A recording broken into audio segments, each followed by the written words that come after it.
వచనం నుంచి 11వ వచనం చూద్దాం. 6వ వచనం చూద్దాం ఒకసారి. అప్పుడు మరి యొక్క దూతను చూసింది.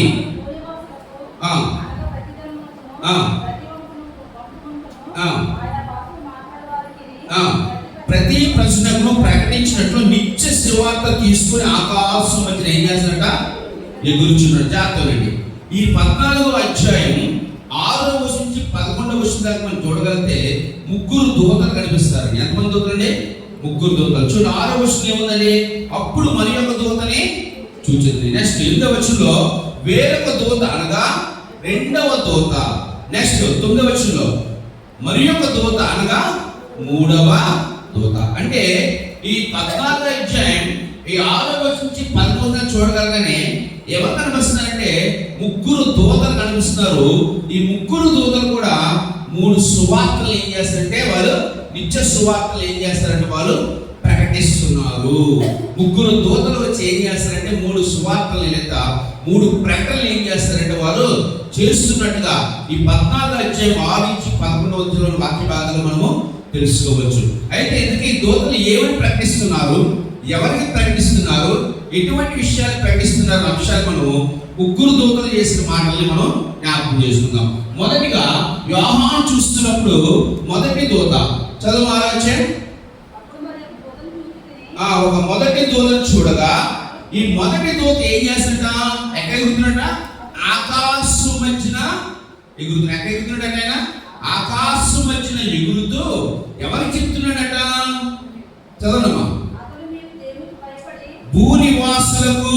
ఎవరికైనా సువార్త? భూనివాసులకు అనగా చూడండి, అంటే ఈ భూమి మీద ఉన్న నివాసులందరికీ కూడా ఈ మొదటి దూత ఏం చేస్తాడట? ప్రకటిస్తున్నాడు. ఎవరు అనగా అంటున్నాడు ఆయన. ఎవరంట వాళ్ళు? ప్రతి జనములోని ప్రతి వంశమును ఆయా భాషలు మాట్లాడే వారు ప్రతి ప్రజలకు ప్రకటించినట్లు ఏమిస్తున్నాడైనా నిత్య సువార్తను తీసుకొని ఆకాశం మధ్య ఏం చేస్తాడైనా ఎగురుతున్నాడు. సో ఈ మొదటి దూత ఏం చేస్తాడట? ఆకాశం మధ్యన ఎగురుతూ ఒక నిత్య సువార్తను ఏం చేస్తాడట? ప్రకటిస్తున్నాడు. ఎవరు ప్రకటిస్తున్నాడ? భూమి మీద ఉన్న వారందరికీ ప్రకటిస్తున్నాడు. ఈ భూమి మీద ఎవరున్నారంటే ఆయా భాషలు మాట్లాడేవారు, ఆయా జాతులు చెందినవారు, ఆయా ప్రాంతం వారు. అంటే కొంతమంది కాదు. ఇక్కడ ఎక్కడండి? భూనివాసులు అందరికీ. ఆకాశం దిగుతున్న దూత భూనివాసులందరికీ ఏం చేస్తాడట? ఒక నిత్య సువార్తని ప్రకటిస్తున్నాడట. ఏమని ప్రకటిస్తున్నాడో జ్ఞాపకం చేస్తున్నాడు. చదవమ్మా. అతడు మీరు ఎవరంటే? మీరంటే ఎవరు? భూనివాసులకు ఇస్తున్న సువార్త అంటే మీరు దేవునికి ఏమవాలట? దేవునికి భయపడండి అమ్మా. రెండోది ఆయన ఏం చేయాలట? మహిమపరచుడి. ఏమొచ్చిందట? ఆశయము తీర్పు తీర్చు గడియ. తీర్పు తీర్చు గడియ వచ్చెను కనుక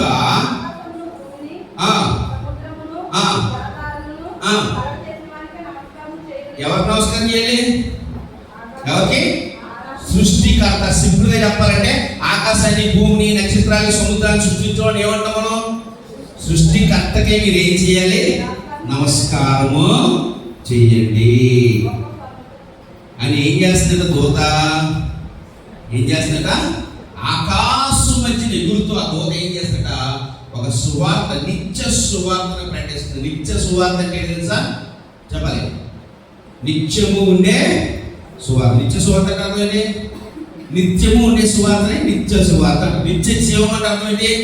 నిత్యము జీవిస్తే నిత్య జీవం. నిత్య అర్థం ఏంటి అంటే కొన్ని నిత్యం ఉండేవి కొన్ని ఉన్నాయి.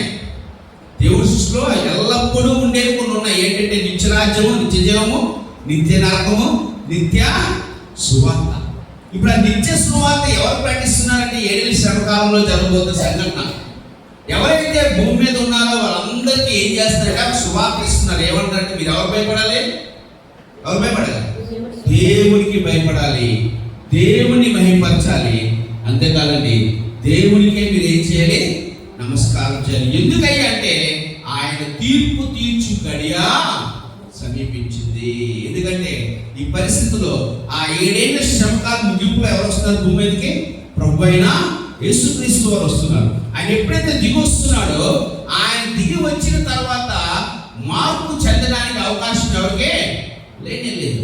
ఆయన రాకముందే మార్పు చెందాలి. కాబట్టి మరొకసారి ఏం చేస్తున్నాడంటే దేవుడు భూనివాసులకి సువార్తని ప్రకటిస్తున్నాడు. అంటే దేవుని యొక్క ఉద్దేశం చూడండి, 7 ఏళ్ల శ్రమల కాలంలో కూడా ఏముంటది? 1,44,000 మంది ఇజ్రాయెల్ ముద్రించబడిన వాళ్ళు ఇజ్రాయెల్ చెప్తుంటే, మరి కొంతమంది ఆయా భాషల్లో ఆయా జాతుల్లో కొంతమంది ప్రత్యేకమైన వారు కూడా ఏం చేస్తారంటే దేవుని సువార్తని చేస్తున్నారు. అంటే దేవుని సువార్త అనేది నిత్యము ఉంటుంది. ఎంతవరకు అంటే ఆయన రాకడ వరకు ఉంటుంది. ఇప్పుడు ఈ సువార్త అనేది నిత్య సువార్త కేవలం వారికే కాదు. ఎవరికండి చెప్పాలి? వీళ్ళు ఎవరు ఎదుగుతున్నారు?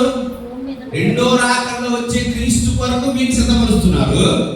కానీ మొదటి రాకడలో అనగా రెండో రాకడలో మొదటి దశలోనే సంఘం ఎత్తబడి అనుకుని ఉండేవారు ఎవరు చెప్పనమ్మా? ఇప్పుడు ఈ నిత్య సువార్త దేవదూత ఎవరు చేస్తుంది? 7 ఏళ్ల శ్రమ కాలంలో ఆ భూమి మీద ఉన్నవారికి. ఎవరు వీళ్ళందరూ? విడవబడిన వారు. విడవబడిన తర్వాత అవిశ్వాసులు 10 మంది కన్యకులు ఉన్నారు. 10 మంది సిద్ధపడ్డారు లేదా చెప్పండి? చెప్పండమ్మా. 10 మంది సిద్ధపడ్డారు. కానీ ఆయన వచ్చే టైంకి ఎంతమంది ఉన్నారు? ఆయన వెళ్ళిపోయిన తర్వాత ఏం చేస్తారు? తలుపు తీయట్లేదు. ఇప్పుడు ఈ విడవబడిన వారికి దేవుడు మళ్ళీ అవకాశం ఇస్తున్నాడు. ఏంటో తెలుసా? 7 ఏళ్ల శ్రమ కాలంలో ఆయన గుర్తించాలి, ఆయన తెలుసుకోవాలి. ఏ నిర్లక్ష్యంతో ప్రభువును విడిచిపెట్టామో, ఏ ఉద్దేశంతో దేవుని విడిచిపెట్టామో దాంట్లోంచి మనం ఇవ్వాలంటే బయటికి రావాలి. కాబట్టి ఆ మిగిలిపోయిన భూ నివాసులందరికీ కూడా దేవుడు ఏం చేస్తాడు? సువార్తని ప్రకటిస్తున్నారు. వీళ్ళందరూ ఈ సువార్త ద్వారా దేవుని చేత మార్చబడితే వీళ్ళందరూ కూడా తీర్పులో ఏమవుతారండి? రక్షించబడి. తీర్పు ఏది? ఆయన భూమి మీదకి వచ్చినప్పుడు చేసే తీర్పు. కానీ అదే నిత్య సువార్త ఈ రోజు ఎవరుందంటే మనకు కూడా ఆయన చెప్తాడు. ఎందుకంటే ఆయన మధ్యాకాశానికి వచ్చేటప్పుడు కానీ మనం ఈ స్థితిలో లేకపోతే ఏమవుతుందో తెలుసా? మనము విడవబడతాం. ఆ తర్వాత ఈ సువార్త రెండోసారి ఎవరు చెప్పబడుతుంది? విడవబడిన మనకే చెప్పబడుతుంది. ఆ భూ నివాసుల్లో మనం కూడా ఉండిపోతాము. అందుకే సువార్త ఏమన్నారంటే అంత్యకాల సువార్త అనలేదు, శ్రమకాల సువార్త అనలేదు. ఏ సువార్త అన్నారైనా? నిత్య సువార్త. ఎప్పుడు దేవుడిచ్చే సువార్త ఒకటేనండి. ఎవరు భయపడాలి? దేవుడికే భయపడాలి. సాంఖ్యం ఉన్నది, యెహోవా భయభక్తులు దేనికట? జ్ఞానానికి మూలం. మన జ్ఞానం దేంట్లో ఆధారపడి తెలుసా? దేవుడి ఎందుకు భయభక్తులని మనం ఎంత జ్ఞానం కావాలో తెలుసుకోవాలి. అజ్ఞానుల వలే కాకుండా జ్ఞానుల వలే ప్రవర్తించింది అంటున్నాడు గ్రంథకర్త. కాబట్టి చివరి కాలంలో ఉన్న వారికి అంటున్నాయి, మీరు ఎవరు భయపడాలి? అయితే ఆ ఎందుకు మాట్లాడి పొందుతున్నాడంటే ఆ 7 ఏళ్ల శ్రమ కాలంలో ప్రజలు ఎవరు భయపడుతున్నారు? చెప్పాలి. ఎవరు భయపడుతున్నారు? 3 ఉన్నారు. అంత్యక్రీస్తున్నాడు, అసలైన గడసర్పం ఉన్నాడు. వీళ్ళిద్దరినీ సపోర్ట్ చేయడానికి ఎవరున్నాడు? అబద్ధ ప్రవక్తున్నాడు. వీళ్ళు ఏం చేస్తున్నా? అందరినీ మోసపోతే నువ్వు మొక్కుతావా చేస్తావా అంటే ఇప్పుడు ఏం చేయాలి? ఒక్కపోతే ప్రాణం పోతుంది. అంటే ఇప్పుడు ఎవరు భయపడతారు? ఆ అంత్యకాలంలో ఉన్న వాటికి ఏం చేస్తారంటే వాళ్ళు భయపడతారు. కాబట్టి సువార్త ఎవరు? మీరు భయపడుతున్న వారికి కాదు. ఎవరు భయపడాలి? షట్టర్ మేషిక బెద్దుగోలు పెట్టారు. ఏం చేశారు? మొక్కుతావా చేస్తావా అన్నారు. ఏం చేశారు? చెప్పలేదు. మొక్కు అన్నారు. ఏం చేస్తా ఉన్నారు? పడేస్తా ఉన్నారు. ఇప్పుడు ఎవరు భయపడతారు? వాళ్ళు దేవుడికి భయపడుతున్నారు తప్ప వారి తమ ప్రాణానికి కానీ వారి శాసిస్తున్న రాజుకు కానీ అక్కడ పరిస్థితులు కానీ భయపడతారు. కాబట్టి దేవుడు మరి ఒక అవకాశం ఇస్తున్నాడు. ఈ సువార్త ద్వారా ఉన్నవారికి ఏమన్నాడంటే, మీరు దేవునికి మీరు మనం చదువుకున్న ముందు వచ్చినాల్లో ఆ అబద్ధ ప్రవక్త వచ్చినప్పుడు ఏం చేస్తాడంటే వాళ్ళని బాధిస్తాడట. మొక్కడానికి ఏం చేస్తాడు? వాళ్ళని బాధ పెడతాడట, ఇబ్బందులు పెడతాడట, కొడతాడు, అవసరమైతే ప్రాణం కూడా తీసేస్తాడు. అంటే ఈ పరిస్థితుల్లో వాళ్ళు ఎలా నిలబడాలంటే ఆనాటి షట్రక్ మేషిక బెద్దుగోలు అని దానియేలు అని వారు ఏం చేయాలంటే నిలబడాలి. ఎవరు భయపడాలి? వాళ్ళు దేవుడికి వారు భయపడాలి. దేవుడికి భయపడితే ఎవరు నమస్కారం చేయాలి? చెప్పాలి. ఓకే, అరే బాబు మీరు ఎవరు నమస్కారం చేస్తున్నారు? ఆ ప్రతిమలు మీరు నమస్కారం చేస్తున్నారు. వాడెవడో పెట్టిన ప్రతిమలు నమస్కారం చేస్తున్నారు. సృష్టించిన సృష్టికర్తకి నమస్కారం చేయాలి, సృష్టానికి నమస్కారము చేయకూడదు. మధ్యకాలంలో ఏం జరుగుతుంది? 7 ఏళ్ల శ్రమ కాలం అంటే ఆ సృష్టించబడ్డ సృష్టానికి ఏం చేస్తున్నారు? నమస్కారం చేస్తున్నారు. వాళ్ళు ఆ ప్రతిపదంలో ఏం చేస్తారు? నమస్కారం చేస్తున్నారు. దాన్ని ఏం చేస్తున్నారు? అని భయపరుస్తున్నారు. వీళ్ళందరికీ దేవుడు చెప్పే మాట తెలుసా? నా తీర్పు గడియ వస్తుంది. ప్రార్థన అంటాడు చూడండి, ఇదిగో నేను త్వరగా వచ్చుచున్నాను. వాని చేతంలో ఏం చేస్తాడంటే వాని క్రియల మూలంగా వారి చేతాన్ని పట్టుకొని నేను త్వరగా వచ్చేస్తున్నాను అన్నాడు. ఆయన సమీపంగా ఉన్నాడు. అయ్యా ఇంకొక అవకాశం, ఇంకొకసారి సువార్త నడిచబడుతుంది. ఎప్పుడైనా మీరు దేవుడు భయపడండి, దేవుడినే మహిమపరచండి, సృష్టికర్తను ఆరాధించండి, కానీ సృష్టించబడ్డ వాటిని ఆరాధించండి. సృష్టించబడిన దేన్ని కూడా ఆరాధించడానికి దేవుడు ఇష్టపడడు. అందుకే ఆయన ఆజ్ఞలో మొదటి ఆజ్ఞ అంటే దేవుడు అంటే పైన ఆకాశం ఉంది కానీ కింద భూమి ఉంది కానీ సముద్రం కింద కానీ దేన్ని చేయకూడదు. దేన్ని ఏం చేయకూడదు? ఆరాధించకూడదు. దేనికి నమస్కారం చేయకూడదు. కానీ ఆ 7 ఏళ్ళ శ్రమకాలంలో వారి పరిస్థితి ఎలా ఉన్నాయి అంటే వారి యొక్క పోషణ కోసమో, వారి కార్యక్రమాల కోసమో, లావాదేవీల కోసమో ముద్రలు వేయించుకునే పరిస్థితుల్లో ఉంటున్నారు. ప్రతి ఒక్క నమస్కారం చేసే పరిస్థితులు ఉంటున్నారు. ప్రతి మంది మహింపరిచేవారుగా, ఆరాధించేవారుగా ఉంటున్నారు. అట్టి వారితో దేవుడు అంటున్న మాట తెలుసా? దోదిస్తున్న స్వార్థ తెలుసా? ఇదిగో ఆయన తీర్పు త్వరగా వచ్చేస్తుంది. ఇంకేం మిగలేదు. ఆ 7 పాత్రలు ఒక్కరితో తీర్పుగానే వస్తారు. ప్రభు రాజుగా ప్రభుగా న్యాయం తీర్చడానికి భూమి మీదకే రాబోతున్నాడు. ఆయన వచ్చేసరికల్లా మరలా మిమ్మల్ని మీరు సరి చేసుకోండి ఒక నిత్య సువార్త ఆ దూత ఏం చేస్తుందట?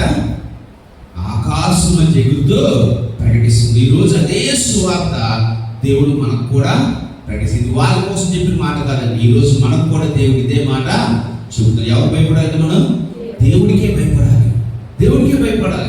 దేవుడికే నమస్కారం చేయాలి. దేవుడికి మాత్రమే మహిమపరచాలి. మనుషుల్నే మహిమపరచకూడదు. దేవుడినే మహిమపరచాలి.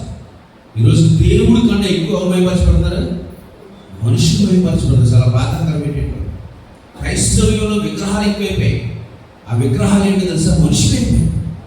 దేవుడి కన్నా మహిమను అవగీపించేస్తారంటే మనుషులు ఇచ్చేస్తుంది. కానీ ఎప్పుడు కూడా మహిమ ఇవ్వాలి తెలుసా?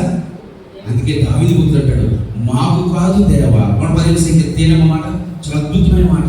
కీర్తనకాడు అంటున్న మాట, మాకు కాదు దేవా, మాకు కాదు, నీ కృపా సత్యములకే ఏంటంటే నీకే మహిమ పొందాలి. మహిమ ఎవరికి ఇవ్వాలండి? దేవుడికి ఇవ్వాలి మహిమ. ఈరోజు మన జీవితంలో సమస్తానికి కారణభూతుడు ఎవరంటే ఆయనే. మన సృష్టికర్త ఆయన, మనం నడిపిస్తున్నవాడు ఆయన, మనం ప్రేరేపిస్తున్నవాడు ఆయన. కాబట్టి ఆయనకే మనం ఏం చేయాలట?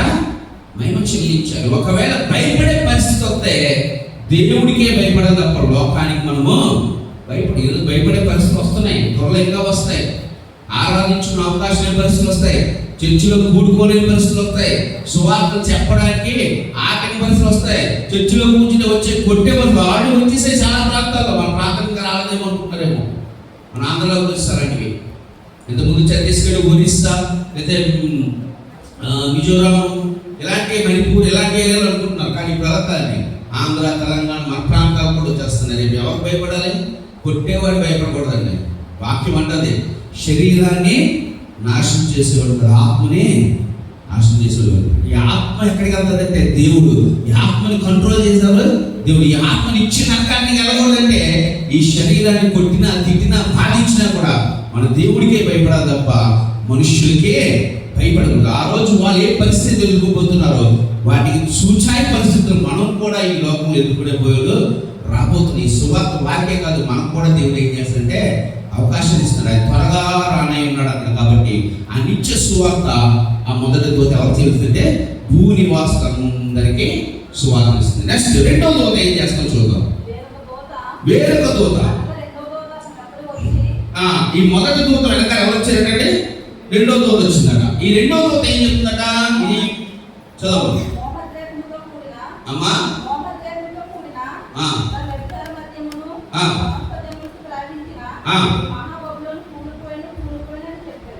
ఈ రెండో దూత వచ్చి ఏం చెప్తుందట?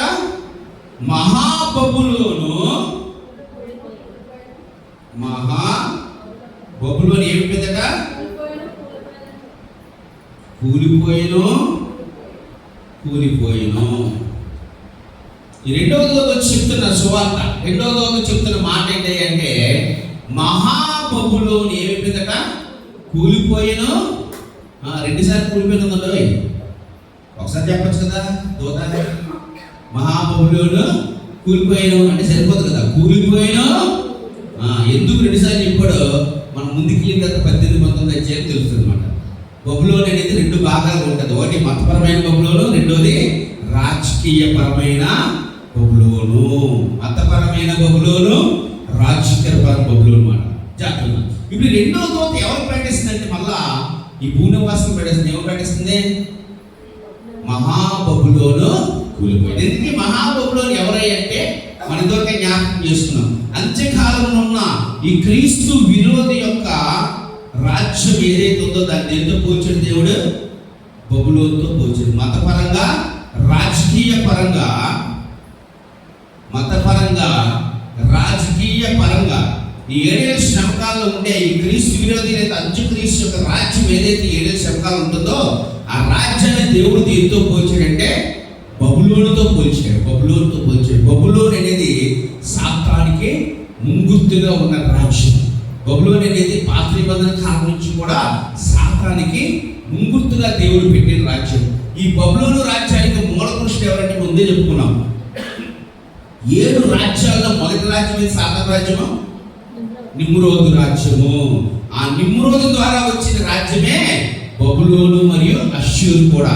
ఇవన్నీ కూడా ఎక్కడి నుంచి అంటే మొదటి వాడే నుంచి వచ్చాయి. ఆ నుంచి వచ్చి అన్ని కూడా ఆ నిమ్రోదు నుంచి మొదటి రాజ్యం వచ్చింది, తర్వాత ఐగుప్తు వచ్చింది, తర్వాత అష్షూరు వచ్చింది, బబులోను వచ్చి ఇవన్నీ వచ్చాయి. అయితే వీళ్ళన్నింటిలో ప్రాముఖ్యమైనది ఏదంటే మహా బబులోను రాజ్యము. బబులోను రాజ్యం.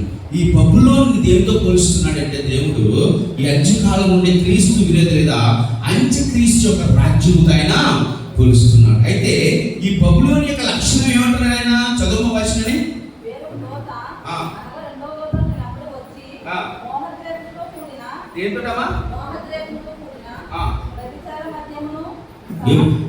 మోహోద్రేకముతో కూడిన, మోహము ఉగ్రత కూడిన వ్యభిచార మద్యమును త్రాగించిన మహాబబులోను. ఈ మహాబబులోను చేసిన పని ఏంటట చెప్పలేదు. మహాబబులోని పని ఏంటి? దేవుని ప్రజలకి లేదా మనుషులకి ఏం తాగిస్తుందట? మద్యం. ఏ మద్యం? మహోద్రేకమైన వ్యభిచారమనే మద్యాన్ని తాగిస్తుంది. మద్యాన్ని తాగిస్తుంది. ఇప్పుడే కాదండి, ఇది ఇక్కడ బబులోను అంటే భౌతికమైన బబులోను దేశం కాదు. ఏ దేశం అది? దేంతో పోలుస్తాడైనా? అంత్యకాలం నుండే క్రీస్తు విరోధి యొక్క 7 పాలన గురించి మాట్లాడతాడు. అయితే నిజమైన బబులోను ఉందా లేదా? పాత నిబంధనలో ఉంది కదా. బబులోను ఏం చేశారు చెప్పలే. యోధావారు పాపం చేస్తే ఫస్ట్ ఇజ్రాయెల్ దేశం ఎన్ని ఓడిపోయిందండి చెప్పలే. ఇజ్రాయెల్ దేశం అనేది కానాను నుంచి బయటకు వచ్చేది ఇజ్రాయెల్ ప్రజలు.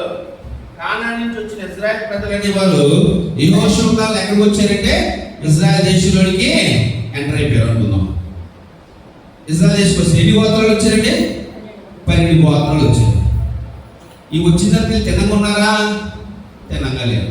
వచ్చిన నుంచి ఆవుతో ఇల్లు తప్పని చేయడాలు, ఏదో పాపం చేయడాలు, దేవుడు కోపం తేడాలు, వచ్చిన ప్రతిసారి న్యాయాధిపతులు లేపాలి, న్యాయాధిపతులు విడిపించడాలు, మళ్ళీ స్టంపెట్టాలు, విడిపట్టాలు అలా జరిగిన తర్వాత వారందరూ కలిసి ఏమనంటే మమ్మల్ని పాలించడానికి ఒక రాజు మాకు కావాలి. అది సంపూర్ణమైన 12 గోత్రాలతో కూడిన కానాను దేశం లేదా ఇజ్రాయేల్ దేశం. మొదటి రాజు ఎవరు వచ్చారంటే సౌలు గారు వచ్చారు. ఆయన 40 సంవత్సరాలు పరిపాలించారు. తర్వాత ఎవరు వచ్చారు? దావీదు గారు వచ్చారు. ఈయన 40 సంవత్సరాలు వచ్చారు. తర్వాత ఎవరు వచ్చారు? ఈయన వచ్చి ఇప్పుడు ఎన్ని సంవత్సరాలు? 40. అంటే మొదటి 120 సంవత్సరాలు కూడా దేశం ఎలా ఉంది? 12 గోత్రాలతో ఒకే దేశం ఉంది. ఈ సొలొమోను తర్వాత ఏమైందంటే సొలొమోను చేసిన పనిని బట్టి దేవుడు ఏమన్నాడంటే నీ రాజ్యాన్ని నేను ఏం చేస్తున్నాను, ఈ దాసుకి ఇచ్చేస్తున్నాను అని చెప్పి ఈ దేశాన్ని 2 ముక్కలు చేస్తాడు. 10 గోత్రాలు 2 గోత్రాలు. ఈ 10 గోత్రాలు ఉన్నదాన్ని ఏమన్నాడైనా ఇజ్రాయెల్ రాజ్యం అన్నాడు. 2 గోత్రాలు ఉన్నదాన్ని ఏంటంటే యూదా రాజ్యం అన్నాడు. ఈ 10 గోత్రాలను ఇజ్రాయెల్ రాజ్యం కాస్త ఎప్పుడు కూడా 20 మంది రాజులు 19 రాజులు ఉంటారు. 19 మందిగా చెడ్డవారే, వీళ్ళందరూ పాపం చేస్తూ దేవుణ్ణి బాధ పెడుతూ ఉంటే వీళ్ళందరూ ఏం చేయడం దినాన్న ఇక మీరు ఉండద్దురా బాబు అని చెప్పి అష్షూరు రాజ్యానికి చెరగా పంపించేసారు. అక్కడితో వీళ్ళు చాప్టర్ క్లోజ్. వీళ్ళ తర్వాత ఎవరు ఇంకా రెండు గోత్రాలకి యోధా రాజ్యం మిగిలింది. దాని ముఖ్య పట్టణం ఏంటంటే యెరూషలేము, దేవుని ఆలయం ఉన్న పట్టణం. దీని మీదకి వీళ్ళు కూడా 20 మంది రాజులు పరిపాలించారు. అందులో 8 మందే మంచోళ్ళు, మిగతా 12 మంది కూడా ప్రజలు పాపం చేయడానికి కారణంగా ఉన్నారు. వాళ్ళు చేసిన పాపాలు బట్టి దేవుడు యెషయా ద్వారా, ఇర్మియా ద్వారా, వీళ్ళందరి ద్వారా హెచ్చరించి దాకా ఏం చేయడే అంటే వీళ్ళని కూడా 3 సార్లు బబులోనికి అప్పగించాడు. ఎవరు అప్పగించారు? ఇక్కడ బబులోనికి ఎవరు అప్పగించాడైనా? దేవుడే వారికి ఏం చేయడంటే అప్పగించేశాడు. చూడండి 138వ సంకీర్తనలో ఒకసారి తీనమ్మా. 138వ సంకీర్తనలో ఒకసారి ఏదైంది కీర్తన గుర్తులేదు కానీ బబులోను నుంచి రాసిన మాట్లాడచ్చు, అద్భుతం మాట్లాడదు. 137వ సంకీర్తన చూడండి మొదటి వచనం. బబులోను యొద్ద కూర్చుని ఉన్నప్పుడు మనం సీయోను జ్ఞాపకం చేసుకుని ఏం చేస్తున్నారట అంటే వీళ్ళందరూ ఎక్కడ పోయినట్టు వీళ్ళందరినీ దేవుడే ఒక దినాన్ని ఎక్కడ పెట్టాడు? వీళ్ళందరూ తీసుకెళ్ళి బబులోనే పెట్టాడు. వారు పెట్టే శ్రమలు ఎలా కదా వెళ్ళినంత ఎవరు జ్ఞాపకం చేస్తున్నారు? వీళ్ళు దేవుణ్ణి ఏడుస్తున్నారు. వాళ్ళు పెట్టే శ్రమ చూడండి ఎలా ఉంటుందో. కిందకు వచ్చానమ్మా. ఎన్నో వస్తుంది చూడండి. పాడు చేయబడబో బబులోను కుమారి, నీవు మాకు చేసిన దేని బట్టి నీకు ప్రతీకారం చేయవాడు ధన్యుడు. నీ పసిపిల్లల్ని పట్టుకొని బండకేసి కొట్టువాడు అంటూ ముందు మాట ఏమన్నాడు? నీవు నాకు చేసినట్టుగా నీకు చేసిన వాడు ధన్యుడు. అంటే నువ్వు మాకేం చేసావు? మా పసిపిల్లలు తీసుకెళ్ళి ఏం చేసావు? బండకేసి కొట్టేసావు. బబులోను పసిపిల్లల్ని, ఇశ్రాయేలు పిల్లల్ని ఏం చేశాడు? బండకెట్టి కొట్టి చంపేశాడు. అన్ని శ్రమలు పొందారు. ఎందుకు? వాళ్ళు చేసిన పాపాలు. దేవుడే ఏం చేశాడు? బబులోనికి అప్పగించాడు. తర్వాత వీళ్ళందరూ 70 సంవత్సరాల తర్వాత దేవుడు వాగ్దానం చేశాడు, నేను మార్పు చెందితే మళ్ళా మీ దేశాన్ని నేను అప్పుడు ఏం చేయాడంటే ఆయన బబులోను మీద ఆయన తీర్పు తీర్చాడు. మొదటిసారిగా బబులోను మీద ఎప్పుడు తీర్చాడంటే తన ప్రజల్ని కష్టపడ్డ దేవుడే బబులోనికి అప్పగించేశాడు. తర్వాత దేవుడే బబులోనికి తీర్పు తీర్చి ఏం చేయాడంటే బయటికి తీసుకొచ్చాడు. అప్పుడు బబులోను యొక్క గురించి దేవుడు అంటాడంటే బబులోను చేసిన పని ఏం చేస్తుందంటే వారికి మత్తు, మద్యము, వ్యభిచారాన్ని ఏం చేస్తుందంటే నేర్పిస్తుంది. ఇక్కడ దేవుడు వాక్యంలో వ్యభిచారం పదాన్ని ముఖ్య ఉద్దేశం ఏంటి అంటే అన్య విగ్రహాలని, అన్య దేవతల్ని ఆరాధించారు. దాన్ని దేవుడు ఎప్పుడు ఎలా పోల్చేవాడంటే వ్యభిచారంతో పోల్చేవాడు. ఇప్పుడు చూడండి 7 ఏళ్ళ శ్రమకాలం ఉన్నామండి. ఓకే, మనందరం క్రైస్తవుమే. మన విశ్వాసం మిగిలిపోయిన 5 మంది కైపులు అనుకుందాం. 5 వెళ్ళిపోయారు పాప మంచోళ్ళు, సంఘం రాగానే వెళ్ళిపోయారు. ఇప్పుడు మనందరం ఎందుకు మిగిలిపోయినట్టు మనం అంటే తప్ప నేను అనుకోండి మీరు అందరూ వెళ్ళిపోయి నేను అప్పుడు మిగిలిపోయాను అనుకుంటాను. నేనందరూ 5 కన్నికలు, నేను 6 కన్నికని ఉండిపోయాను. ఇప్పుడు 7 ఏళ్ళ శ్రమకాలంలో నేను ఉన్నానంటే నేను భక్తిపడినే కదా, దేవుడు తెలిసినానే కదా. అయినా దేవుడు కోరుకుండా లేదుగా నేను ఏం చేయలేదు, బ్రతకలేదు కాబట్టి ఉండిపోయాను. ఇప్పుడు నేను బ్రతుకుదాం అంటే నాకు ఎవరన్నాడు? ఎదురుగా అంత్యక్రీస్తున్నాడు, ప్రవక్తున్నాడు. వాడు వచ్చి ఏం చేయమన్నాడు? ఈ ప్రజలు ముక్క అంటున్నాడు. నాకు బతకాలం ఉంది. ఎక్కడ ఇంకా నేను మార్పు రాలే, భూమి మీద బతక పేరు క్రైస్తుడే బతికన్నాను. కానీ ఇంకా భూమి మీద ఉన్నప్పుడు నేను మళ్ళా దానికి ఏం చేస్తాను? వెళ్ళి దండం పెట్టి చేసి నేను ముద్రాడుతాను. ఎందుకు? నేను భూమి మీద ఇంకా బతకాలనుకున్నాను కాబట్టి. అంటే ఇప్పుడు నేను దేవుని కాకుండా వేరొకరు మొక్కుతున్నాను. నేను ఏం చేస్తాను? ఇప్పుడు ఏం చేస్తున్నాను? దేవుడు అదే చెప్తున్నాడు. బబులోను కూలిపోయేది. బబులోను ఎలాంటిదంటే మహాక్రోధముతో వ్యభిచార మద్యాన్ని తాగించింది. వ్యభిచార మద్యాన్ని అంటే ఇశ్రాయేలు ప్రజలు పాపం చేయడానికి కారణమయ్యింది. ఏంటి ఆ పాపం అంటే దేవుడు వైపు ఉండవలసిన వారు ఎవరితో తిరుగుతున్నారు అంటే ఇతర దేవతలతో వ్యభిచరించడానికి కారణమైంది. ఆనాడు ఎలాంటి పరిస్థితులు ఉన్నాయో అంత్యకాలంలో కూడా అలాంటి పరిస్థితులు ఉంటాయి. కాబట్టి ఆ క్రీస్తు రాజ్యం అంత్యక్రీస్తు రాజ్యం దేనితో పోల్చేట? దేవుడు బబులోనుతో పోల్చాడు. చూడండి, పాత నిబంధన గ్రంథంలో బబులోనికి దేవుడు చెప్పిన మాట జ్ఞాపకం తీసుకుంటే ఇక్కడ బబులోన్ అంటే ఆ అంత్యక్రీస్తు కాలాన్ని ఎందుకు బబులోనుతో పోల్చడం మనం చాలా చక్కగా అర్థం చేసుకోవచ్చు. చూడండి, కొన్ని వాక్యాలు చదువుకుందాం. బైబిల్ తినమా? ఇర్మియా రాసిన గ్రంథము 51వ అధ్యాయం, ఇర్మియా 51:7.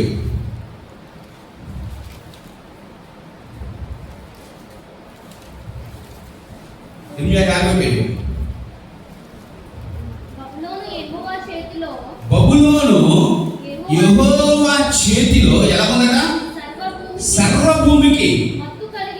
మత్తు కలిగించు బంగారు పాత్రే. సో బబులోను చేసే పని ఎలా ఉందట? సర్వభూమికి మత్తు కలిగించే బంగారు పాత్ర వలె ఉంది. ఎవరు చెప్తారు ఈ మాట? అంటే ఆనాడు బబులోను ఎలాగైతే భూలోకంలో ప్రజలకి మత్తు కలిగించి విచారమైన మత్తుతో తాగించిందో, ఈ 7 ఏళ్ల శ్రమ కాలంలో కూడా అటువంటి అనుభవమనే క్రీస్తు విరోధి రాజ్యంలో ప్రజలు ఉతుకుపోతారు. కాబట్టి దాన్ని దేంతో పోల్చినైనా బబులోనుతో పోల్చాడు. ఇంకో మాట జ్ఞాపకం చేసుకుందాం. ఇర్మియా రాసిన గ్రంథము 25వ అధ్యాయం, ఇర్మియా రాసిన 25వ అధ్యాయం 15వ వచనం. ఇర్మియా 25:15. ఇశ్రాయేలు దేవుడైన యెహోవా నాకు ఇలాగు సెలవిచ్చుచున్నాడు, నీవు ఈ క్రోధపు మధ్య పాత్రను నా చేతిలో నుండి తీసుకొని నేను నిన్ను పంపుచున్న జనమన్నిటికీ దాన్ని ఏం చేయమన్నాడైనా త్రాగించుము. ఎవరు స్మారకంటే మీరు అలా చదువుకుంటే బబులోను చేసిన పని ఏంటట?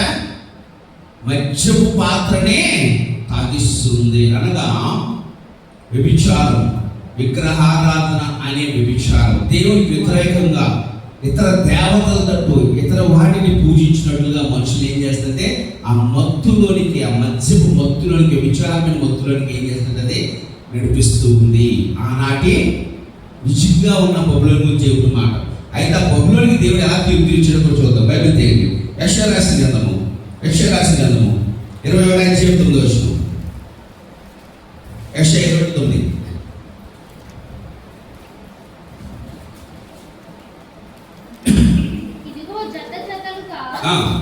రౌతుల దండు వచ్చుచున్నదని చెప్పాను. బబులోను కూలెను. ఏం చదివించండి మళ్ళీ? బబులోను కూలెను దాని దేవతల విగ్రహములన్నిటినీ ఆయన నేలను పడివేసి ఉన్నాడు, ముక్కలుగా వెరగొట్టి ఉన్నాడని చెప్పుచూ వచ్చును.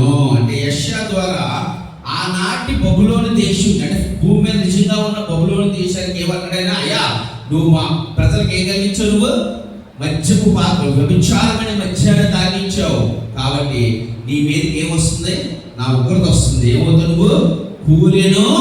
2 సార్లు ఈ పదాన్ని వాడుతున్నాడు. 2 సార్లు ఈ మాట. ఎందుకంటే బబులోనులో 2 ఉన్నాయండి ఆత్మీయంగా. ఒకటి మతపరమైనది, రెండోది రాజకీయపరమైనది. సో అంచె దినాల్లో కూడా బబులోను, ఈ అంత్యక్రీస్తు అనేవాడు మతపరంగా రాజకీయ పరంగా ప్రపంచాన్ని ఏం చేస్తున్నాడు?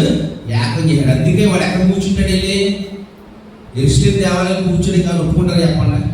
ఇజ్రాయెల్ ఒప్పుకుంటారా? మామూలుగా మాట్లాడితే బాంబులు వేస్తున్నారు ఇజ్రాయెల్.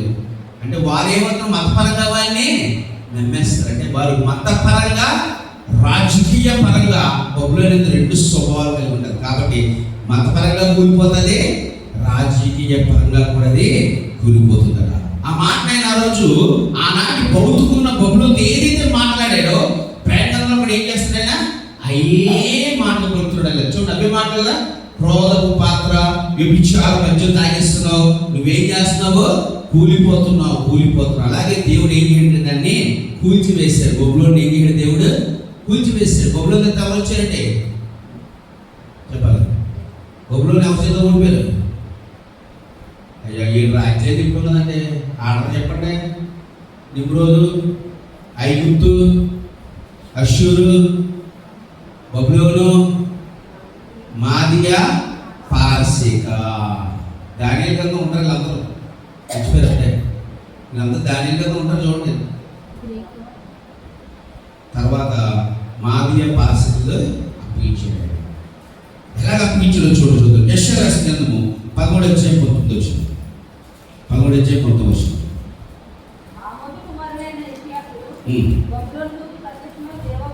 ఎవరి గురించట దేవోక్తి?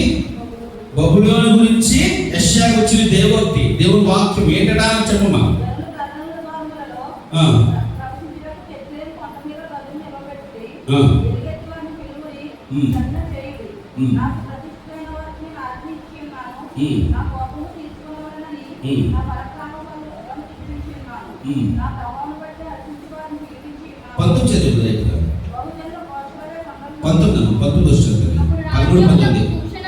అప్పుడు రాజ్యములకు భూషణమును, కల్దీయులకు అత్యాస్పదమును, మహాక్షముల బబులోను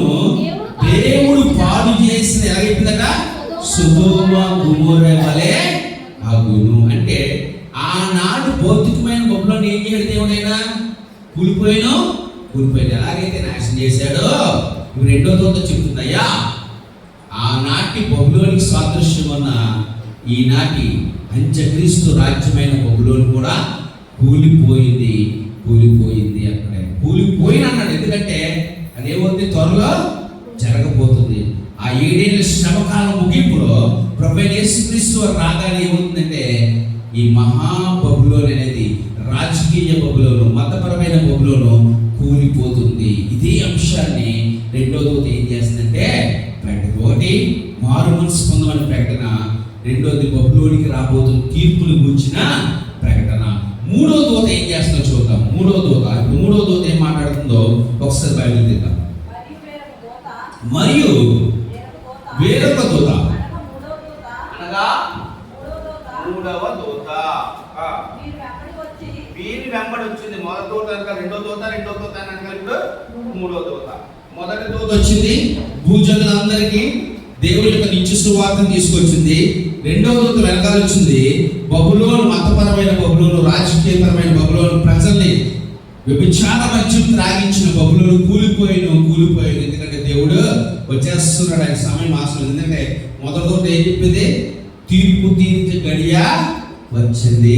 దేవుడు తీర్పు తీర్చే గడియ ఆసనం. ఎప్పుడైతే తీర్పు తీర్చే దేవుడు వస్తున్నాడో ఈ మహాబబులోని ఏమి పొందయా?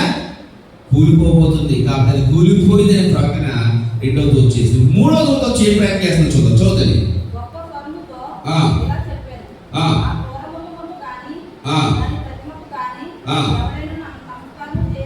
చూడండి, క్రూరము కానీ దాని ప్రతిమకు కానీ, క్రూర మృగానికి కానీ దాని ప్రతిమకు కానీ నమస్కారం చేసి అమ్మా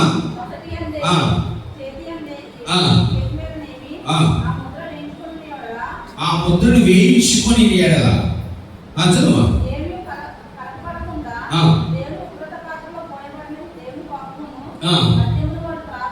ఇప్పుడు చూడండి, వీళ్ళందరూ ఏం కోరుతారట? దేవుని ఉగ్రత పాత్రలో దేవుని కోపమును మద్యమును వారు త్రాగును. చూడండి, ఇప్పుడు మూడో దూత ఎవరు చెప్తుంది అంటే నెంబర్ 1, మొదటి దూత అందరికి ఏ విధంగా ఒక అవకాశాన్ని ఇస్తుంది. అయ్యా, దేవుడికి భయపడండి, దేవుడికి నమస్కారం చేయండి, దేవుడిని భయపరచండి, ఎందుకంటే ఆయన త్వరలో వచ్చేస్తున్నాడు, తీర్పు దగ్గరలో ఉంది, మారండి. రెండోది అంటున్నాడు అంటే ఆయన వచ్చేస్తున్నాడు. ఆయన రాగానే ఏం జరుగుతుందంటే ఈ భూ సంబంధమైన బబులోను, ఈ అంత్యక్రీస్తు ఒక పాలన ఉన్న ఈ బబులోను అనేది ఏమైపోతుంది? కూలిపోతుంది. ఒకవేళ మీరు మారకపోతే, ఆ ముద్ర వేయించుకున్న, ఆ మృగానికి నమస్కారం చేసిన, మీరు దానితోనే సహవాసంలో ఉంటే ఎన్నాళ్ళు మీరు ఎవరి మధ్య తాగారు? ఎవరి పాత్రలో తాగారు? దేవుడి పాత్ర దగ్గర. బబులోని యొక్క వ్యభిచార పాత్రలోని మీరు తాగి మొత్తులైపోయి బతికారు. ఇప్పుడు ఆయన వచ్చేటప్పటికి కానీ మీరు అనగా ఆ కాలంలో ఉన్నవారు ఆ ముద్ర వేయించుకున్న, ఆ ప్రతిమకు కానీ మృగానికి కానీ నమస్కారం చేసిన, దాని వెంబడి నడుచుకున్న వీరందరికీ జరగబోయే తీర్పు గురించి మూడవ దూత ఏం చేస్తుందంటే ప్రకటన చేసింది. ఏంటా ప్రకటన? చదువుతుంది ఒకసారి మాట మళ్ళా.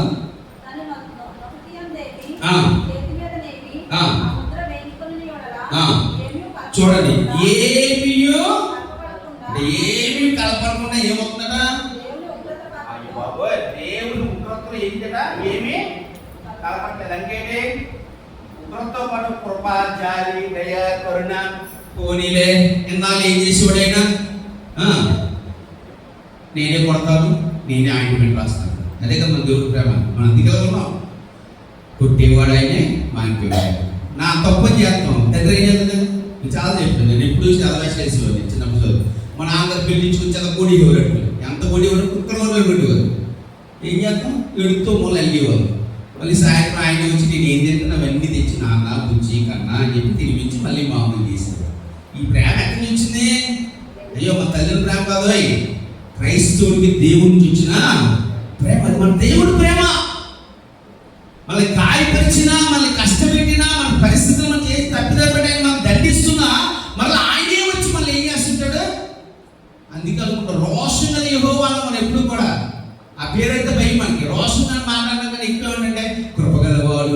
దయగలవాడు, జాలి గలవాడు. కానీ 7 ఏళ్ళ శ్రమ కాలంలో ఎవరైతే ఆ ప్రతిభకు నమస్కారం చేస్తారో, ఎవరైతే ఆ ముద్రను వేయించుకుంటారో వారందరూ అన్నాడయ్యా, మీరు ఎంత కాలము ఆ మహాబబులోని యొక్క ఆ వ్యభిచార మద్యాన్ని తాగారు, ఆ పాత్రలో తాగారు. మీకు నిత్య సువార్త వచ్చినా కూడా మీరు మారలేదు. కాబట్టి ఇప్పుడు మీరు తాగేది ఎవరంటే దేవుని ఉగ్రతలోని పాత్రలోని మీరు తాగుతారట. దేవుని ఉగ్రతలోని పాత్రలో తాగుతారట. దీంట్లో ఏమీయో చెప్పాలి మా చదమ్మా, ఏమీ కలపదండి. దేవుడి జాలే చెప్పించేస్తానులే, వదిలేస్తాను, ఇంకా అవకాశం లేనే లేదు. ఎందుకంటే మనం చివరి అంచులు ఉన్నాం. ఆయన తీర్పు అంచులు వచ్చేసాం. ఆయన తీర్పు చివరి తీర్పు తీర్చేటప్పుడు ఇంకా జాలి, దయ, కరుణ ఏమి ఫైనల్ జడ్జిమెంట్. కాబట్టి ఆ పాత్రలో ఏది కలపాలి, పాత్రలో ఏముందట చదువుమా. అమ్మయ్య, అందులో ఏముందట, అందులో ఏముందట, ఏమి కలపకంటే కోపంతో పాటు ఏం లేదు, జాలి, దయ, కరుణ, ఇవే కలిపితే బాగుంది అనుకున్నామేమో. దేవుడు అధికారం ముందుగా ఏమీ కలపకుండా ఏమున్నది, ఫ్రీగా ఆ పాత్ర అంతా దేంతో నిండిపోయిందట, దేవుని కోపముతో నింపబడ్డది. ఎంతకాలం మీరు ఆ బబులోని యొక్క విచార మధ్యాన్ని తాగి మీరు ఏం చేశారు, మీరు నన్ను విడిచిపెట్టారు. నన్ను ఆరాధించవలసింది మీరు ఎవరికి ఆరాధించంటే ప్రతిమలకు ఆరాధించారు. దేవునికి భయపడలేదు, దేవుని మహిమపరచలేదు, దేవునికి నమస్కారం చేయలేదు. దేవుని తీర్పుకి మీరు ఏమవుతుందంటే భయపడక ఆ 7 ఏళ్ళ శ్రమ కాలంలో ఆ ఉన్న క్రీస్తు విరోధి అనగా ఆ మహా ఘట సర్పము, క్రీస్తు విరోధి అయిన మృగము, వేరొకమైన అబద్ధ ప్రవక్త మీరు మోసపరిచినప్పుడు మీరు ఆ ప్రతిభకి ఏం చేశారు, నమస్కరించారు. దాని యొక్క ముద్రను మీరు వేయించుకున్నారు. కాబట్టి ఇప్పుడు మీరు దేని అవుతారయ్యా అంటే ఎన్నాళ్ళు తాగిన దానికి ఫలితంగా ఇంకొక పాత్రలో అవుతారు. అదే పాత్ర, అదే దేవుని ఉగ్రత పాత్ర. అందులో దేవుడు ఏం కలపట్లేదు. ఏమన్నా ప్యూర్ కోపమే. చూడండి మన వాక్యం, దేవుని కోపము విషయం మాత్రముండు, ఆయన దయ అది ఇప్పుడు, అది ఇప్పుడు ఆ స్టేజ్కి వచ్చాక దేవుని దయ నిమిషం మాత్రం ఉండదు, కోపము ఆయుష్కాలం. ఎందుకంటే వీరు తాగిన తర్వాత మీకు వచ్చి తీర్పేడు చూద్దామా, ఒకసారి చూద్దాలి ఆ మాట.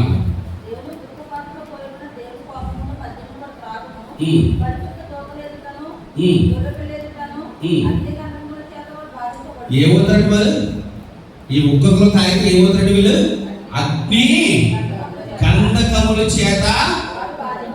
నెక్స్ట్ వద్దాలి, ఎంతకాలట, యుగం. ఈ పాత ఎంతకాలం ఉంటుంది, ఇప్పుడు ఎంతకాలం అంటే నిత్య చెప్పండమ్మా, నిత్య సువార్త ఉన్నప్పుడు ఏమవుతుంది, నిత్య వేదన, నిత్య నరకం. ఆ వేదన యొక్క పొగ ఎంతకాలం ఉందట, యుగములు. అంటే యుగములు వారు ఏమవుతారట, అగ్ని గంధకముల చేత వారు కాల్చబడుతున్నారు. చదువుతుంది, ఆ క్రూర మృగమును కానీ దాని ప్రతిమకు కానీ నమస్కారం చేయువారును దాని పేరు గల ముద్రను ఎవరైనా వేయించుకొని వాడు రాత్రి పగలు నెమ్మది లేని వారే. పురుగు చావదు. చోదమ మాటలనే ఇప్పుడు దేవుని ఉగ్రత పాత్ర ఎంత భయంకరంగా ఉంటుందో జ్ఞాపకం చేసుకుంటున్నాడు దేవుని వాక్యం. ఈ 3వ దూత చెప్తుందయ్యా, మీరు ఆ మహాబబులోని కూలిపోయింది, మళ్ళీ వచ్చింది ఆ మహాబబులోని యొక్క మధ్య పాత్రలో తాగినారు, మత్తులేని మీరు దేవుడిని భయపడకుండా దేవుడిని విడిచిపెట్టేశారు కదా. ఇప్పుడు మీకు తాగించడానికి దేవుడు ఏం చేస్తాడ, ఉగ్రత పాత్ర పట్టుకొస్తున్నాడు, జాగ్రత్త. అందులో మీరు త్రాగబోతున్నారు. అందులో దేవుడు ఇంకా జాలి, దయ, ప్రేమ, కరుణ ఏం కాపట్లేదు, ఓన్లీ పాపంతోనే ఆయన ఏం చేస్తాడు, మిమ్మల్ని తాగించబోతున్నాడు. ఆ తీర్పు మీరు పొందుకోబోతున్నారని చెప్పి 3వ దూత ప్రకటిస్తుంది. చూద్దాం కొన్ని మాటలు. యోబు రాసిన గ్రంథము 21వ అధ్యాయం 20వ వచనం. యోబు 21వ అధ్యాయం 20వ వచనం.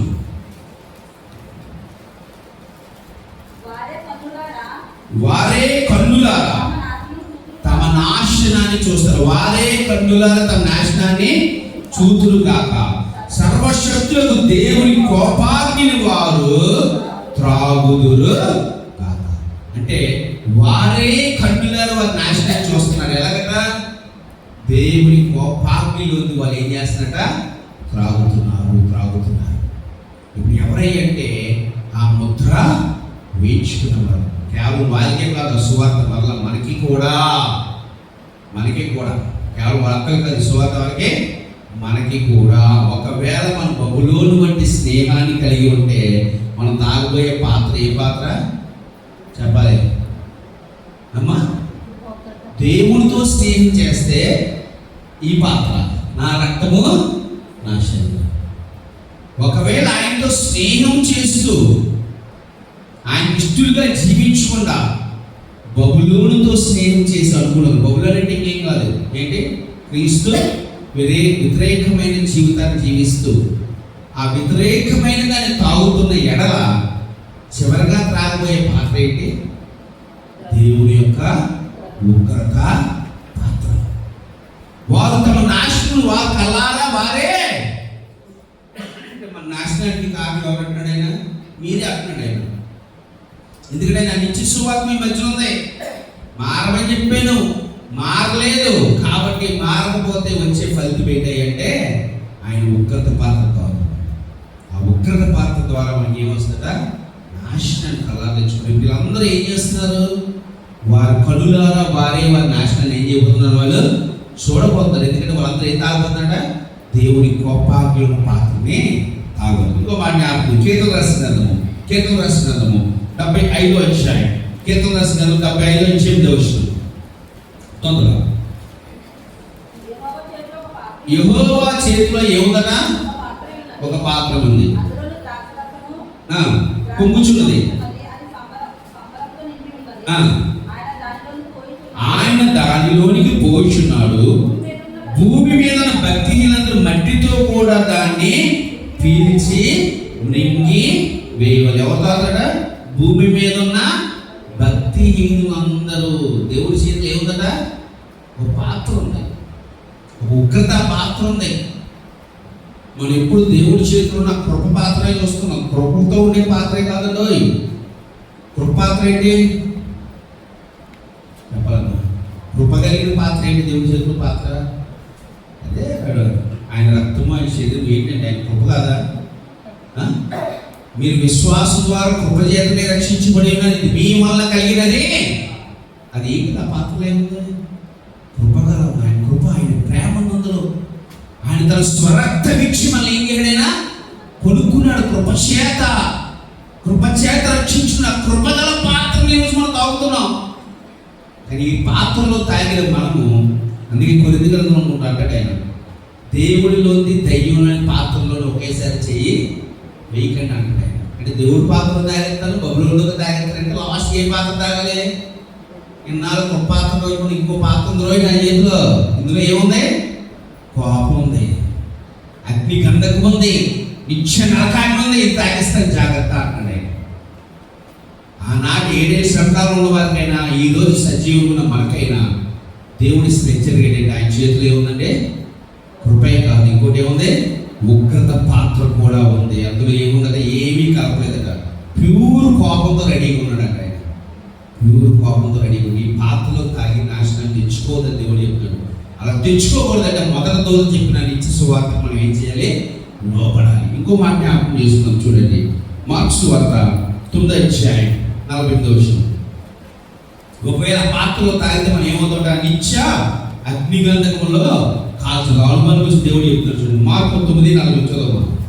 మీరు క్రీస్తు వారని నా పేరట మీకు గిన్నెడు నీళ్లు త్రాగనిచ్చువాడు తనకు రావలసిన ఫలం పోగొట్టుకొనడని మీతో నిశ్చయముగా చెప్పుచున్నాను.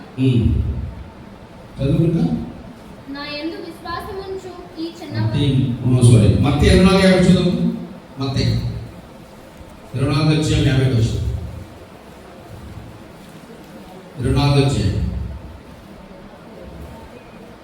అక్కడ ఏడుపును పండ్లు కోరుకుంటాయో ఏముంటాయి అక్కడ? చదవాలి. ఏముంటాయి అక్కడ? అక్కడ ఏముంటాయి అక్కడ? ఏడుపును పండ్లు కొరుకుటయో ఉండును. ఎంతకాలమట? నిత్యము నిత్యము నిత్యము ఏముంటది అంటే అక్కడ ఏడుపును పండ్లు కొరుకుట ఉంటుంది. కాబట్టి ఆయన అంటున్నాడు అటువంటి స్థితిలోనికి మనము వెళ్ళవచ్చు. మార్క్స్ వార్త 44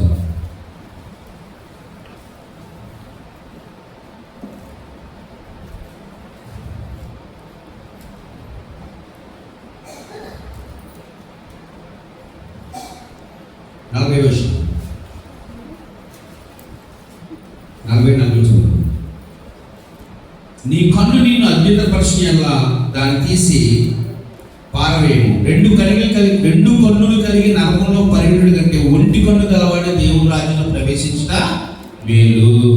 నరకమున వారి పురుగు చావదు, అగ్ని పురుగు ఏమంటాడు? బబులోని యొక్క ప్రతిమ లేదా ప్రతిమ యొక్క ముద్ర కలిగిన వారు ఏమంటాడైనా మీరు ఏమంటారు? నిత్య అగ్నిగంధంలో ఉంటారట. ఆ బాధ ఉంటుంది కదా, రాత్రి పగలు చదువుకున్న మాట ప్రభు యేసు స్వయాన తన శిష్యులతో చెప్పిన మాటలు. అనగా వీళ్ళందరూ దేనికి పాత్రలు ఉంటున్నారు? ఇప్పుడు నిత్య నరకానికి పాత్రలుగా ఉంటారు. సో ఇక్కడ 3 దూతలు వచ్చి 3 ప్రకటన చేశారు. మొదటి దూత భూజనులందరికీ ఏమి చెప్తుంది అంటే దేవుడి కోసం ఒక నిత్య సువార్తను వల్ల ప్రకటిస్తుంది. మీరు దేవుడికి భయపడండి, దేవుడిని మాత్రం మహిమపరచండి, సృష్టికర్తకి నమస్కారం చేయండి తప్ప సృష్టానికి నమస్కారం మీరు చేయగలరు. ఎందుకంటే ఇదిగో ఆయన త్వరగా రాబోతున్నాడు, ఆయన తీర్పు త్వరగానే ఉంది. కాబట్టి ఈ సువార్తని మీరు లోబడండి. దేవుడు మరలా ఏం చేస్తారు తెలుసా? అవకాశం ఇస్తూనే ఉంటున్నాడు. ఆయన దేవుడి ప్రేమ ఎక్కడ ఉందంటే ఆయన సువార్తలోనే ఉందండి. ఆయన సువార్తలో ప్రేమ ఉందండి.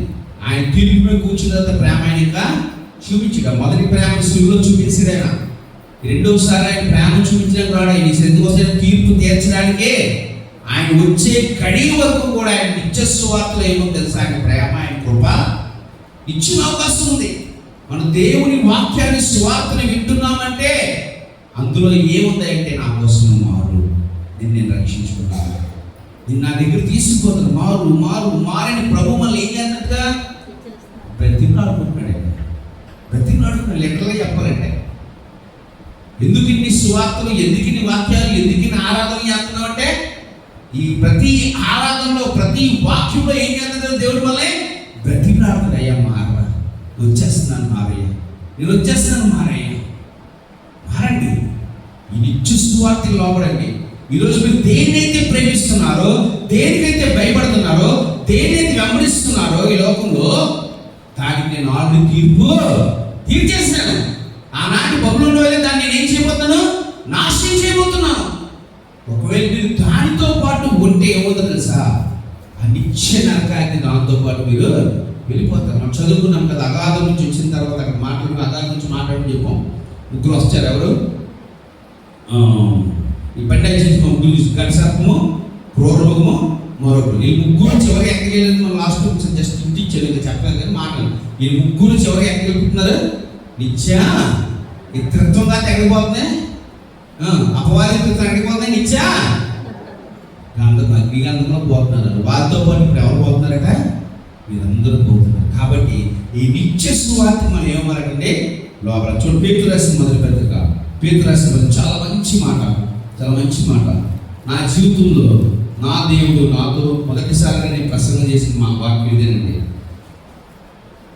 నేను మొదటిసారి దేవుని సందులో 19 సంవత్సరాల క్రితం చేసినాను, సుమారు ఎన్నాళ్ళగా గుర్తులేదు. మొదటిసారి చేసిన ప్రసంగం ఈ వాక్యం మీద చేశాను నా జీవితంలో. చాలా అద్భుతమైన మాట. మొదటి పేతురు రాసిన పత్రిక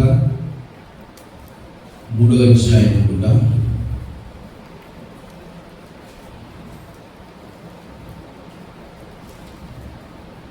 సారీ, 2 పేతురు రాసిన పత్రిక 8వ అధ్యాయం, 2 పేతురు 3:8. 2 పేతురు 3:8. ప్రియులారా, ఒక సంగతి మర్చిపోకుడి, ఏమనగా ప్రభు దృష్టికి ఒక దినము 1000 సంవత్సరములను 1000 సంవత్సరములు. చాలా కొందరు ఆలస్యమని ఇచ్చుకున్నట్లు ప్రభు తన వాగ్దానం గురించి ఆలస్యం చేయవాడు కాడు గాని ఎవడును నశింపవలని ఇచ్చింపక అందరూ మారు మనసు పొందవలని కోర్చు మీ ఎడల దీర్ఘశాంతము గలవాడే. ఇప్పుడు తండ్రి ఉన్నాడండి సింహాసనం మీద. ప్రజెంట్ సిచ్యువేషన్ పర్లోకం ఏంటి? తండ్రి సింహాసనం, కుమారుడు ఎక్కడున్నాడు? తండ్రి కుడిపార్శ్వం ఉన్నాడు. ఏం చేస్తున్నాడు? మన రోజు ప్రార్థన చేస్తాం కదా. ఏం చేస్తాం? అవసరం ప్రార్థనలో యేసుక్రీస్తు నామములో అడుగుచున్నాం తండ్రి ఆమేన్ అంటే ప్రార్థన ఎవరు చేస్తాం? మనం కుమారుడు చేస్తారా? ప్రార్థన తండ్రికి చేస్తున్నాం. ఎవరి ద్వారా? ఎందుకు ఈ ద్వారా చేయాలి? ఆయన దగ్గరికి వెళ్ళాలంటే ఈ నమ్మితేనే ఆయన దగ్గరికి వెళ్ళాలి. ఈ ద్వారా మనం రక్షణ, ఉచితమైన రక్షణ. కాబట్టి క్రీస్తు ద్వారానే తండ్రి దగ్గరికి వెళ్ళాలి. అందుకే ఆయన స్వార్థులు మాట ఆయన మనం తీసుకెళ్ళిపోతున్నాడు ఎత్తుకుని ఆయన దగ్గరికి. ఇప్పుడు మన పక్షాన్ని ఎవరు తండ్రి దగ్గర? కుమారుడు ఉన్నాడు. మనం చేసే ప్రతి విజ్ఞాపన ఏం చేస్తాడు? తండ్రికి చెప్తూ మన పక్షాన్ని ఆయన వాదిస్తున్నాడు. న్యాయవాదిగా నిలబడ్డాడు మన ప్రభువు యేసుక్రీస్తు. ఇప్పుడు తండ్రి చాలా ఆలస్యం అయిపోయింది. ఇల్లు వచ్చి అనుకోండి ఎంతసేపు చెప్పిన రాడకి కడపూర మోగ్గానే అదే ప్రయాణం మళ్ళీ భర్తతో కూడా నేను కానీ మా తండ్రి అనట్లేదు, కుమారుడు అంటున్నాడు. ఎందుకు? ఇంకొంచెం అవకాశం ఇస్తే ఇంకొంతమంది ఏమవుతారు? ఇంకొంచెం అవకాశం ఇస్తే ఇంకొంతమంది ఏమవుతారు? మారవలసి అవుతారు. అంటే ఆయన ఆలస్యం చేస్తున్నాడంటే అందులో ఏముందండి? ఆయన ప్రేమ ఉందండి. ప్రేమ ఉంది. ఆ ప్రేమతోనే మనకి ఏమిస్తాడు? నిత్య సువార్తనే ఇస్తున్నాడు. ఆ నిత్య సువార్తను కానీ మనం నమ్మకపోతే, ఆ సువార్తలో మానవస్ పొందకపోతే దేవుని ఉగ్రత పాత్రనే త్రాగవలసిన వారు ఉంటాం. అది ఎక్కడ తీసుకెళ్తాక? నిత్య నరకాన్ని. కాబట్టి ఈ ప్రకటన 4:6 ముగ్గురు దూతల గురించి దేవుడు ఏం చేస్తాడంటే మనకి ప్రకటిస్తున్నాడు. మొదటి దూత ఏం చెప్తుంది అంటే, అయ్యా దేవునికి భయపడండి, ఆ సువార్తని మీరు లోబడండి అని మరొకసారి సువార్త ప్రకటిస్తుంది. రెండవ దూత ఏం చెప్తుందంటే, అయ్యా ఎంతవరకు మీకు ఆ విభిచారమైన మద్యాన్ని తాగించింది కదా బబులోను కూలిపోయింది. ఎందుకంటే దేవుడు వచ్చే సమయం ఆయనకి రాగానే ఆయన ఏం చేస్తుందని కూల్చేస్తున్నాడు. కాబట్టి ఆయన కూలిపోయిందని 2 పర్యాలు చెప్పాడు. 2 పర్యాలు ఎందుకంటే ఒకటి మతపరమైన బబులోను, రెండవది రాజకీయపరమైన. 2 విధాలుగా కూడా బబులోను ఏమైపోతుందంటే కూలిపోతుందని మనుషులు ప్రదర్శించాడు. మూడో దూత వచ్చి ఏం చెప్తుందంటే, ఆ మహాబబులోని యొక్క మద్యము తాగి మీరు ఉన్నారు కాబట్టి, దాని ప్రతిభ నమస్కారం చేసి దాని ముద్రలు మీరు ఎంచుకున్నారు కాబట్టి, ఇదిగో దాని పాత్రలోని తాగిన మీరు నా ఉగ్రత పాత్ర మీరు తాగబోచున్నారు. ఆ ఉగ్రత పాత్రలో ఏముంది అంటే ఆయన కోపంతో నిండి ఉన్నది. ఆ కోపం ద్వారా మీరు ఏమవుతారంటే నిత్య నరకానికి పాత్రులుగా వెళ్ళిపోతారు. సో ఈ మొదటి భాగంలో మనము 3 దూతల గురించి నేర్చుకున్నాం. నెక్స్ట్